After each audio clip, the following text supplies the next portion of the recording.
अस्सलाम वालेकुम। I am Gulrez Rahman, head of health care team at Ruhaniyat foundation. और आज हमारा टॉपिक ऑफ डिस्कशन है वैक्सीनेशन। तो उसी के लिए हमें ज्वाइन किया डॉक्टर कलीम ने। Doctor Kaleem, if you would please introduce yourself. Hello, always. My name is Dr. Salim. I'm a graduate of Allama Iqbal Medical College, Lahore. I did my house job in Jinnah Hospital, Lahore, and currently I'm working as a medical officer at a private setup in Bahawalpur. Starting with the discussion, सबसे पहली तो हमारी यही query आती है कि अगर हम वैक्सीनेशन का टॉपिक है तो वैक्सीन होती क्या है? अगर आप इसको बताना चाहें कि वैक्सीन बनाई कैसे जाती है, मतलब, और फिर वो सेफ भी होती है कि नहीं। अच्छा, अगर हम आम जुबान मेडिकल जुबान में अगर हम देखें ना तो वैक्सीन हम जनरली हमारी बॉडी में ना दो तरह की इम्यूनिटी कुव्वत मुदाफियत जिसे हम आम जुबान में कहते हैं। दो तरह की इम्यूनिटीज हमारी बॉडी में होती हैं। एक होती है पैसिव इम्यूनिटी और एक होती है एक्टिव इम्यूनिटी। पैसिव इम्यूनिटी का मतलब यह है कि हमारी बॉडी को उसमें कोई काम नहीं करना पड़ रहा। हम बाहर से ही एंटीबॉडीज जो कि किसी भी एक खास जरासीम किसी जो भी जरासीम में कोई खास बीमारी कॉज करता है उसके खिलाफ हम एंटीबॉडीज बाहर से एक पेशेंट को इंजेक्ट कर दें तो जो कि उसे उस पर्टिकुलर डिजीज के लिए के खिलाफ जो है ना इम्यूनिटी प्रोवाइड करते हैं। जो जहां तक एक्टिव इम्यूनिटी की बात है, वैक्सीन एक एक्टिव इम्यूनिटी है। उसमें हम ये करते हैं कि एक जो जरासीम कोई भी एक पर्टिकुलर बीमारी कॉज करता है, हम उस जरासीम को केमिकल से ट्रीट कर करके इतना वीकन कर देते हैं कि वो अब जो है ना बीमारी कॉज नहीं कर सकता, डिजीज कॉज नहीं कर सकता। सिर्फ वो अलार्म कर सकता है हमारी बॉडी को कि मैं मौजूद हूँ बॉडी में जाके। तो हम उस वीकेंड पैथोजन को हम अपनी बॉडी में इंजेक्ट करते हैं या किसी पेशेंट की बॉडी में इंजेक्ट करते हैं। वो वहां जाके उसकी बॉडी का जो इम्यूनिटी सिस्टम है उसको अलार्म कर देता है कि भाई मैं आ गया हूँ। हमारे बॉडी नेचुरली रिस्पॉन्ड करती है और उसके खिलाफ एंटीबॉडीज बनाना स्टार्ट कर देती है। और वो बनाती जाती है और पूरी बॉडी में हमारी उसके खिलाफ एंटीबॉडीज ब्लड में आ जाती है। अब वो ये होता है कि अगर किसी भी टाइम जिंदगी के किसी भी हिस्से में वो उस पर्टिकुलर पैथोजन जो कि वीकर नहीं है, जो कि नेचुरली जो प्रॉपर पैथोजन है, उससे अगर वो एक्सपोज होती है बॉडी और वो पैथोजन हमारी बॉडी में आता है तो हमारे बॉडी में ब्लड में पहले से ही उसके खिलाफ एंटीबॉडीज मौजूद है। तो वो पैथोजन इससे पहले कि कुछ कर सके या डिजीज कॉज कर सके, हमारी एंटीबॉडीज डायरेक्टली हमारा इम्यून सिस्टम के जरिए वो एक्टिवेट होती हैं और वो जाके उस पर्टिकुलर पैथोजन को वहीं डिटेक्ट करके वहीं खत्म कर देती हैं। तो इससे हमारी बॉडी में उस पर्टिकुलर डिजीज के खिलाफ इम्यूनिटी आ जाती है। तो वैक्सीन जो है वो बेसिकली एक एक्टिव इम्यूनिटी की टाइप है जो किसी भी पर्टिकुलर डिजीज के खिलाफ हमारी बॉडी में मौजूद है। जहां तक आपने सेफ्टी की बात की है, तो अगर हम सेफ्टी के लिए डिस्कस करें तो कोई भी आम इंसान आपका या आपकी तरह का या मेरी तरह का जिसको किसी भी तरह की कोई बीमारी या कोई चीज लाक नहीं है, उसका इम्यून सिस्टम जो है वो प्रॉपर काम कर रहा है, उसको इस वैक्सीन से कोई खतरा नहीं है, वो बिल्कुल सेफ है, उसको कोई इशू नहीं है। हाँ, कुछ इस तरह के पेशेंट्स होते हैं, फॉर एग्जांपल अगर किसी का इम्यून सिस्टम जो है वो कॉम्प्रोमाइज है, फॉर एग्जांपल कुछ डिजीजेस हैं जैसे एचआईवी एक है, एड्स डिजीज, उससे हमारा इम्यून सिस्टम कॉम्प्रोमाइज हो जाता है। और इसी तरह अगर आप कहीं कोई पेशेंट स्टीरॉइड का ट्रीटमेंट ले रहा है, फॉर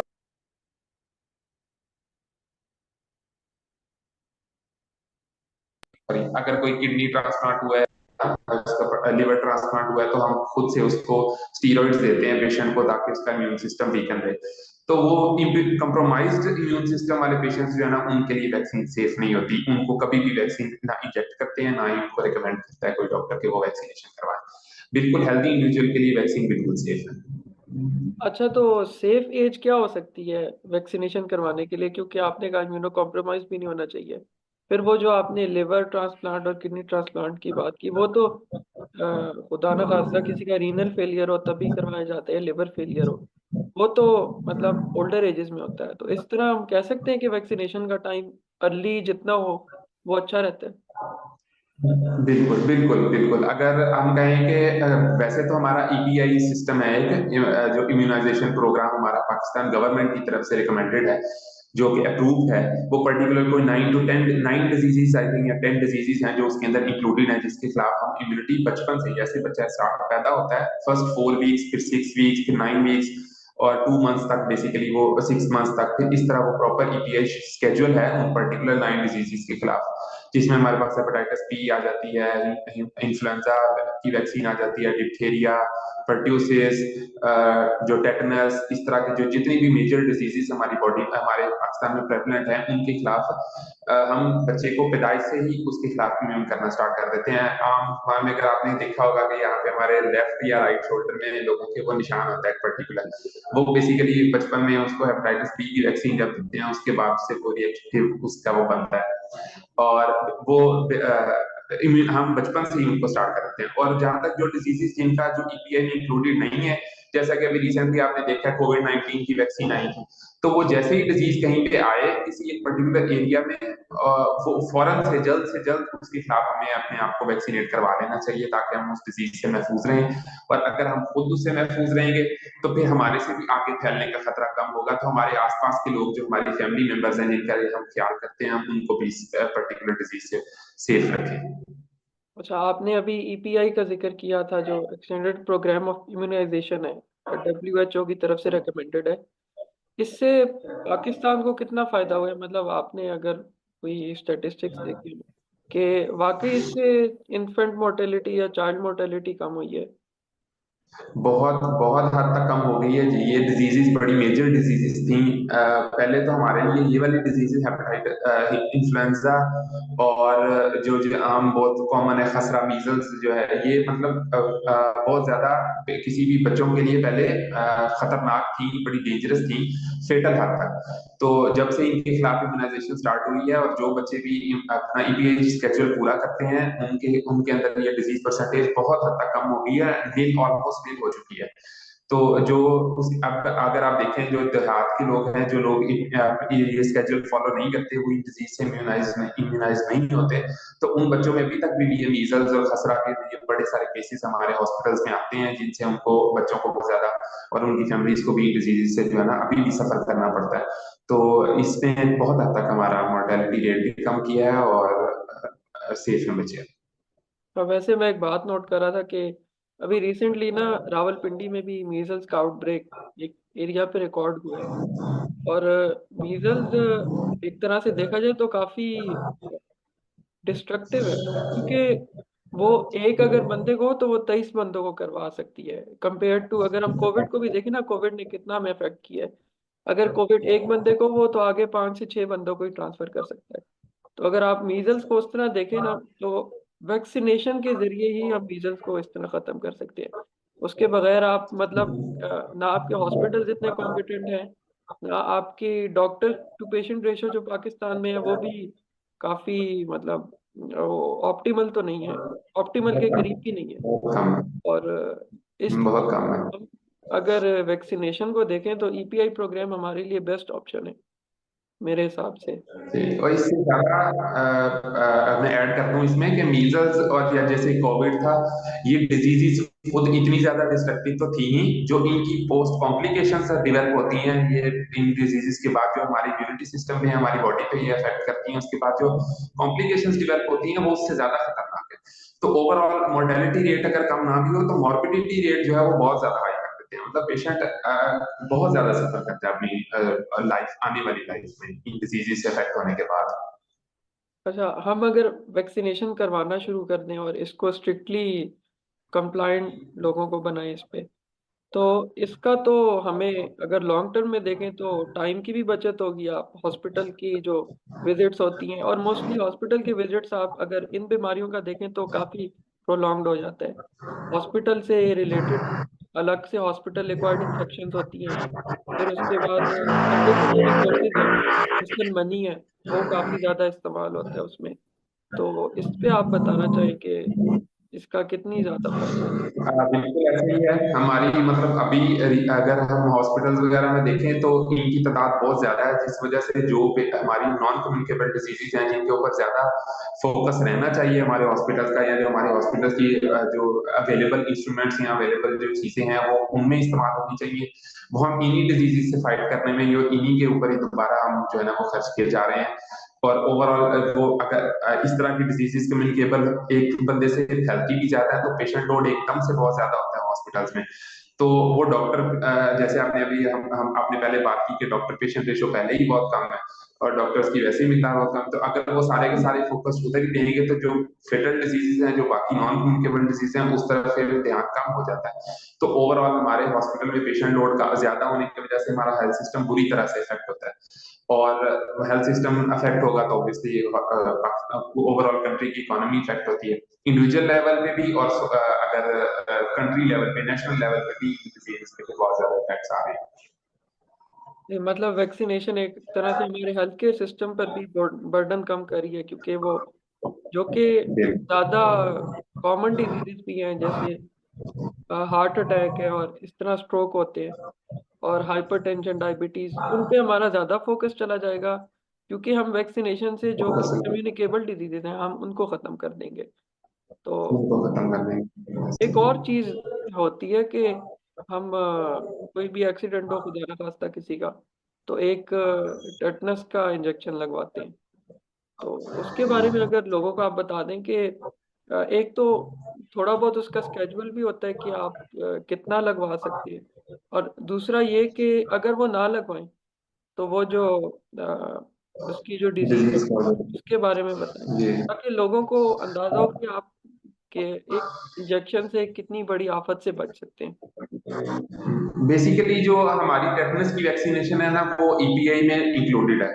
हर बच्चा बचपन में ही डीपीटी वैक्सीन होती है, जिसमें डिप्थेरिया, परट्यूसिस और टेटनस, ये 3 डिजीजेस इंक्लूडेड होती है। ये वैक्सीन बचपन में ईपीएस स्केड्यूल में लग जाती है, हर बच्चा वैक्सीनेट हो जाता है। लेकिन उसके बाद जब भी अगर रिसेंटली कोई अगर एक्सीडेंट हुआ है या कोई एकदम से आप जर्म्स को एक्सपोज हुआ है ना, तो इस एक डोज उन्हें देनी पड़ती है, उसको हम कहते हैं बूस्टर डोज। तो बेसिकली वो बूस्टर डोज हमारी इम्यूनिटी बूस्ट करने के लिए होती है एकदम से। अगर अगर वो बेसिकली इस तरह होता है कि आप पता है, पेशेंट को तो नहीं आइडिया, ना डॉक्टर को आइडिया कि वो कितने परसेंट जर्म्स जो है ना वो एक्सपोज हुआ है, और हम वो कहीं भी इस खतरा रहता है कि कहीं वो अभी भी जर्म लोड ज्यादा तो नहीं है, कहीं वो डिजीज कॉज कर तो नहीं देगा। तो उससे प्रोटेक्शन के लिए हम एक बूस्टर डोज पेशेंट को लगाते हैं, जो कि फौरन अगर 24 घंटे के अंदर अंदर लग जानी चाहिए पेशेंट को, किसी भी पेशेंट को एक्सीडेंट होने के फौरन बाद।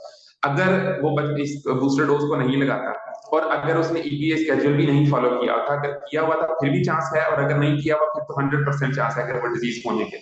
तो अब अगर वो डिजीज टेटनस डिजीज किसी भी पेशेंट को हो जाती है, टेटनस डिजीज बेसिकली हमारे जो ना मसल्स है ना, उनका स्पैज्म कॉज कर देती है।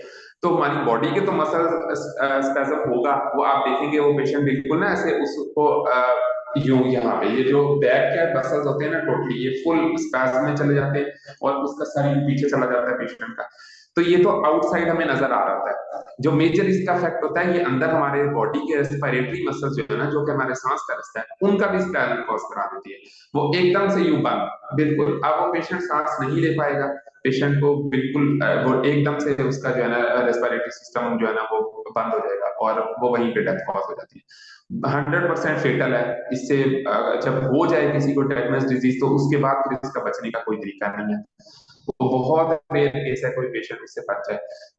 इसका एक ही से बचने का तरीका है, वो है वैक्सीन के टाइम पे ईपीए स्केड्यूल फॉलो हुआ, वो बच्चे इससे वैक्सीनेटेड हो। अगर ईपीए में स्केड्यूल में वो नहीं फॉलो हुआ, तो उसके बाद टेटनस की सेपरेटली वैक्सीनेशन करा दी जाए। और जैसे ही अगर किसी पेशेंट को का एक्सीडेंट होता है किसी का, तो वो फौरन से जाए 24 घंटे के अंदर अंदर वो दोबारा से बूस्टर डोज लगवाए, ताकि वो इस खतरनाक फेटल बीमारी से बच सके।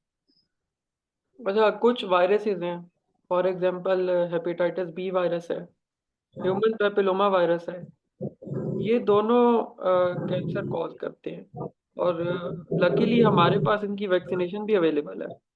और एचपीवी का देखा जाए तो वो तो फीमेल्स में काफ़ी उसकी इंसिडेंस है। जैसे एक तरह से ब्रेस्ट कैंसर है, उस तरह सर्वाइकल कैंसर भी सेकंड मोस्ट कॉमन कैंसर आता है फीमेल में। तो इसके बारे में आप बताना चाहें कि हम एक तरह से कैंसर को कैसे प्रिवेंट कर सकते हैं वैक्सीनेशन के थ्रू।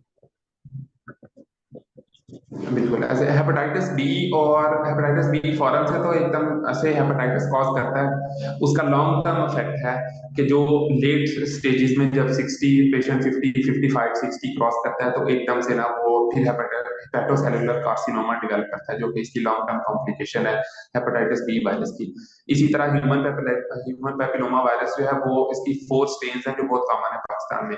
उसमें से जो 6 और 11 है वो बेसिकली वो नॉर्मल है, वो सिंपल डिजीजेस कॉज करती हैं, मतलब सिंपल तो नहीं, डिजीजेस कॉज करती हैं जो कि ट्रीटेबल है। सर्विसाइटिस, हल्की सी इंफ्लेमेशन हो जाती है सर्विक्स की, फीमेल्स में कॉमन है।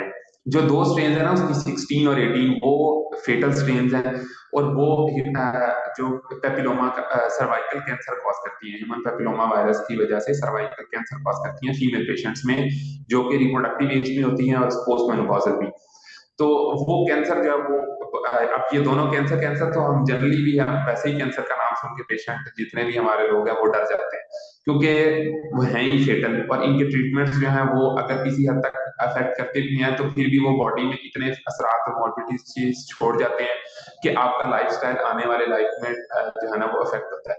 तो इनसे बचने के लिए अभी रिसेंटली, पहले तो बहुत पहले साल नहीं थी, फिर इनकी हेपेटाइटिस अब जितने भी हैं उनमें से सिर्फ हेपेटाइटिस बी जो कि सबसे ज्यादा फेटल भी है, और इसी की वैक्सीन डेवलप होगी। उसके बाद हेपेटाइटिस ह्यूमन पेपिलोमा वायरस की भी जो फेटल स्ट्रेन थी उन्हीं के खिलाफ वैक्सीन डेवलप होगी।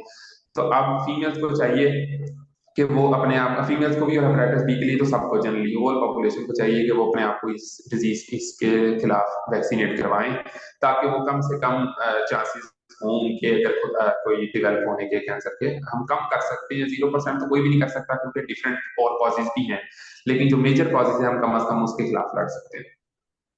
और सर्वाइकल कैंसर तो मतलब उसका इंसिडेंस भी एक यंगर एज में होता है, और वो एक ऐसी यंग बीमारी है एज कि में मतलब कि reproductive- हर बंदे का एक फ्यूचर प्लान होता है कि फैमिली बिल्ड करनी है, और वो एक काफी ट्रॉमेटिक एक्सपीरियंस होता है दोनों स्पाउस के लिए भी और फीमेल खुद के लिए भी। तो अगर हम इसको वैक्सीनेशन से प्रिवेंट से, और करेंगे वो तो है ट्रांसमिटेड। तो अगर हम इसको वैक्सीनेशन से प्रिवेंट सॉरी कर क्या कह रहे सकें, हैं आप? मैं कह रहा था अगर हम इसको वैक्सीनेशन से प्रिवेंट भी कर सकें तो मतलब हमें इस पे जरूर गौर करना चाहिए। तो अगला एक इशू जो कि बिल्कुल बिल्कुल ऐसा ही है। पोलियो के हवाले से है। पोलियो अगर आप देखें तो दुनिया में खत्म हो चुका है, सिर्फ दो कंट्रीज में रह चुका है, एक पाकिस्तान है और एक हमारे नेबर है अफगानिस्तान। और ये 2022 की एक उन्होंने सर्वे किया था तो उससे पता चला है। तो बिल्कुल अब इसके बारे में अगर आप बताना चाहें कि पोलियो हमारे ईपीआई में भी है। पोलियो अगर आप देखें तो घर तक लोग आते हैं पोलियो वर्कर्स वैक्सीनेट करवाने, लेकिन फिर भी लोग उनके साथ कंप्लाइंस नहीं शो करते। उसकी वजह से हम देख रहे हैं कि पोलियो का वायरस वो तो वैसे इन्वायरमेंट में है, लेकिन अब वो डिजीज कॉज करना शुरू हो गया। तो इसके बारे में आपको क्या लगता है कि लोगों का क्या परसेप्शन है, क्योंकि आप पेशेंट से थोड़ा बहुत डील भी करते होंगे, तो उनके क्या कंसर्न्स होते हैं? मोस्ट कॉमन कंसर्न, आप अगर कॉज मोस्ट कॉमन देखें तो वो लैक ऑफ एजुकेशन है, लैक ऑफ अवेयरनेस है टुवर्ड्स द वैक्सीन। अब पोलियो हमारे प्रेवलेंट भी बहुत ज्यादा है, और उसके एक ही बचने का तरीका है वो वैक्सीन है। अब जितने भी ये दूर दराज के इलाके हैं, देहात हो गया या गांव है दूर दराज के जितने भी है ना, वहां पे लोगों को अवेयरनेस नहीं है। उनको अभी तक किसी ने बताया नहीं हुआ कि ये वैक्सीन सेफ है। वो समझते हैं, वो आम अगर जब हमारे पास आते हैं तो वो समझते हैं कि इनसे हमारी बॉडी में पता नहीं क्या असरात डेवलप हो जाएंगे, या ये डिजीज हमें खुद ना हो जाए कहीं पे। अब इसके लिए सिर्फ एक ही हल है कि हम ज्यादा से ज्यादा अवेयरनेस प्रोग्राम्स गवर्नमेंट की तरफ से हो। गवर्नमेंट अभी भी बहुत हद तक बहुत अच्छा काम कर रहे हैं कि एक प्रॉपर कैंपेन्स हैं, जो लोग घरों से घरों तक जाते हैं, दूर दराज के इलाकों में, देहातों में भी फीमेल्स जाती हैं आप के वो छोटे बच्चों को ये इसकी जो मोस्ट कॉमन अभी वैक्सीन है पोलियो की, वो ओरल पोलियो वैक्सीन है, ओपीवी जिसको हम कहते हैं। उसमें ड्रॉप्स होते हैं किसी भी पेशेंट जो बच्चों को कम उम्र के बच्चों को पिलाते हैं, 18 साल से कम उम्र के बच्चों को। 18 साल के बाद बहुत कम चांस है कि किसी को पोलियो वायरस हो, क्योंकि हमारी इम्यूनिटी इतनी स्ट्रांग हो जाती है कि हम उसके खिलाफ फाइट कर सकें। ये ज्यादा बच्चों को ही इफेक्ट करती है, और बच्चों को इससे बचने का एक ही तरीका है कि हम उनको ओरल पोलियो वैक्सीन पिलाएं, जिसके खिलाफ उनकी इम्यूनिटी सिस्टम और इम्यून सिस्टम पहले से स्ट्रांग हो। अब बस हमने अवेयरनेस प्रोग्राम्स के ऊपर, जिस तरह अभी आप ये पॉडकास्ट कर रहे हैं, बहुत ज्यादा लोग अगर इसको सुन रहे हो, तो मैं आपको यही बताना चाहूंगा कि बिल्कुल सेफ होती है वैक्सीन, इनके कोई नुकसान नहीं होते, ये आप बच्चों की और आपकी प्रोटेक्शन के लिए होती हैं। इनकी तरफ ज्यादा फोकस रखें, इनके ऊपर, अपने बच्चों की वैक्सीन और स्केड्यूल्स को मिस ना होने दें। अच्छा चलें, इससे मैं एक और एग्जांपल कोट करूंगा स्मॉल पॉक्स के हवाले से। स्मॉल पॉक्स वाहिद डिजीज है जो कि अब पूरी दुनिया से रेडिकेट हो चुकी है। उसकी वजह यही है कि वैक्सीनेशन उसकी प्रॉपर की गई थी और सब कुछ, और काफी लोगों ने उसे इंडोर्स भी किया था। और स्मॉल पॉक्स की वजह से ऑलमोस्ट 300 मिलियन पीपल की डेथ्स हुई। तो उसके बाद जाके लोगों को अंदाजा हुआ। अगर वो थोड़ा बहुत पहले कर लेते तो ये जो डेथ काउंट था ये काफी कम हो सकता था। इसी तरह एग्जांपल है कोविड के हवाले से। अभी तो खैर कहते हैं कोविड दोबारा से आ रहा है, क्योंकि काफी लोगों को वायरल आजकल हो रही है, वायरल इन्फेक्शन, अभी रिसेंटली है जी। उसको एट्रीब्यूट करते हैं कि ये भी कोविड की तरह ही है। तो बेसिक तो यही रह जाता है कि आप वैक्सीनेट करवाएं अपने आप को। उससे आपके टाइम भी बचता है, सारे रिसोर्सेज बच जाते हैं। तो अगर आप एंड पर कुछ कंक्लूजन देना चाहें। हाँ बिल्कुल, मैं यही कहना चाहूंगा कि जो डिजीजेस हमारी मतलब कोविड की जैसे भी आपने बात की है रिसेंटली, तो स्ट्रेन्स तो हमेशा वायरसेस की चेंज होती रहती है। जैसे इंसान अपने आप को मॉडिफाई कर रहा है, इसी तरह वायरसेस बैक्टीरियाज भी अपने आप को मॉडिफाई करते हैं। कुछ बैक्टीरियाज में और कुछ वायरसेस में ये ज्यादा कैपेसिटी होती है कि वो अपने आप को ज्यादा मॉडिफाई कर सकते हैं। अब जैसे कोविड की आपने बात की, तो उसकी अगर हमने एक स्ट्रेन के खिलाफ भी अगर अच्छी स्ट्रेन के खिलाफ, किसी फेटल स्ट्रेन के खिलाफ हमने अपने आप को वैक्सीनेट किया हुआ है, तो बहुत ज्यादा चांस है कि अगर वो अपने आप को मॉडिफाई भी करेगा तो हमारी बॉडी में इतनी एंटीबॉडीज या इतनी परसेंट इम्यूनिटी होगी कि हम उसको खिलाफ बेटर लड़ सकें। ये तो स्पेसिफिक स्टेज की बात है। कुछ बैक्टीरिया जो हमारे जनरली जैसे हेपेटाइटिस बी और वो बिल्कुल मॉडिफाई अपने आप को नहीं करते। अगर हमने उनके खिलाफ अपनी कराई हुई है, वैक्सीनेशन कराई है, तो उनसे तो हम पर्टिकुलरली बिल्कुल सेफ है। लेकिन इनके खिलाफ अगर चांसेस हैं भी दोबारा होने के, हमें फिर भी जो फेटल स्ट्रेन जो वैक्सीन अवेलेबल है, हमें अपने आप को वैक्सीनेट करना चाहिए। जो अभी रिसेंटली अभी कोविड के जो केसेस आ रहे हैं, वो भी ये कह रहे हैं कि कोविड की एक डिफरेंट स्ट्रेन आ रही है। तो hope so in the near future उस स्ट्रेन के खिलाफ भी वैक्सीन अवेलेबल हो जाए, जिससे लोग अपने आप को वैक्सीनेट करें। लेकिन अभी फिलहाल जो वैक्सीन अवेलेबल है, लोगों को चाहिए कि वो अपने आप को उससे वैक्सीनेट करवाएं लाजमी, जल्द से जल्द। और स्मॉल पॉक्स की जैसे आपने बात की, वो तो फिर फर्स्ट वैक्सीन थी जो डेवलप हुई थी। और हालांकि वो उस जो भी एक प्रॉपर चैनल है या प्रॉपर वे है, उसके जरिए डेवलप नहीं हुई थी। वो एक लोकल एक डॉक्टर ने डेवलप करके और एक पेशेंट को इंजेक्ट की, जिससे बहुत अच्छा रिजल्ट आया, फिर वो उससे बहुत फैली। तो फर्स्ट वैक्सीन थी, लेकिन यह है कि वो बहुत ज्यादा लोगों ने एक्सेप्ट की। उसके बाद फिर उसके ऊपर एक्सपेरिमेंटेशन हुई और वो और अच्छी बेहतर फॉर्म में डेवलप हुई, जिससे लोग इंजेक्ट हुए और वो बचे। बिल्कुल आप सही कह रहे हैं इसमें। तो इन शॉर्ट यही कहना चाहूंगा मैं कि जो स्केड्यूल है एपीआई, पहले तो बच्चों को वो फॉलो करवाएं। उसके अलावा जो मोस्ट प्रेवलेंट डिजीजेस हैं किसी पर्टिकुलर टाइम में या किसी पर्टिकुलर डिजीज पर्टिकुलर प्लेस में, उस वहां पे जो वैक्सीन अवेलेबल है, अपने आप को वैक्सीनेट करवाएं, अपने चाहने वालों को वैक्सीनेट करवाएं, ताकि हम सब मिलके इन डिजीज से सेफ रह सकें। टीबी भी पाकिस्तान में काफी प्रेवेलेंट है, उसके लिए भी वैक्सीन अवेलेबल है टीबी BCG वाली। जी, तो वो भी ईपीआई स्केड्यूल में शामिल है और उसके बाद में है। तो जी। ये भी मतलब और टीबी के बारे में ये है कि हर हो सकता है आप में भी हर बंदे में प्रेजेंट हो ऑर्गेनिज्म, लेकिन वो वायरस एक्टिव तब होता है जब उसको कोई जी वो एनवायरनमेंट मिलती है। बंदे की ऐसी स्टेट आती है कि उसका इम्यून सिस्टम वीक हो जाता है, वो लाइफ में ज्यादा स्ट्रेस लेता है, अपना लाइफस्टाइल हेल्दी नहीं रखता। तो टीबी का आप अगर एक तरह से देखें तो वैक्सीनेशन के अलावा लाइफस्टाइल में भी आप चेंजेस ला सकते हैं, उससे भी काफी इफेक्ट हो सकता है। अब वो उसमें भी ये है कि जो टीबी की स्ट्रेन्स हैं वो भी दो तीन तरह की हैं। उसमें वीक स्ट्रेन्स भी हैं और स्ट्रॉन्ग स्ट्रेन्स भी हैं।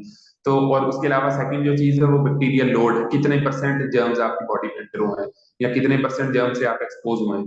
तो हॉस्पिटल्स में जैसे टीबी वार्ड्स हैं, तो वहाँ पे बैक्टीरियल लोड बहुत ज्यादा है। ओवरऑल वैसे तो इन्वायरमेंट में हमारे आसपास भी मौजूद है, लेकिन वो बहुत वीक होते हैं और इतने कम मिकदार में होते हैं कि हमारा इम्यून सिस्टम उसके खिलाफ लड़ सकता है।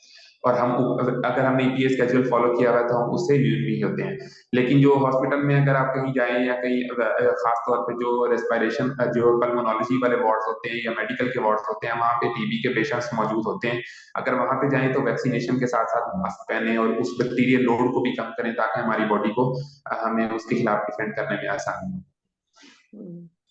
चलिए, thank you so much doctor Kaleem, आपका बहुत शुक्रिया, आपने अपना टाइम दिया। और आई होप कि सबके लिए थैंक भी यू सर। काफी फायदा होगा इसको सुन के। मुझे पर्सनली बताऊं तो एज अ मेडिकल स्टूडेंट भी काफी कुछ पता चला है। तो थैंक यू सो मच। जजाकल्ला। जजाकल्ला जजाकल्ला। Thank you.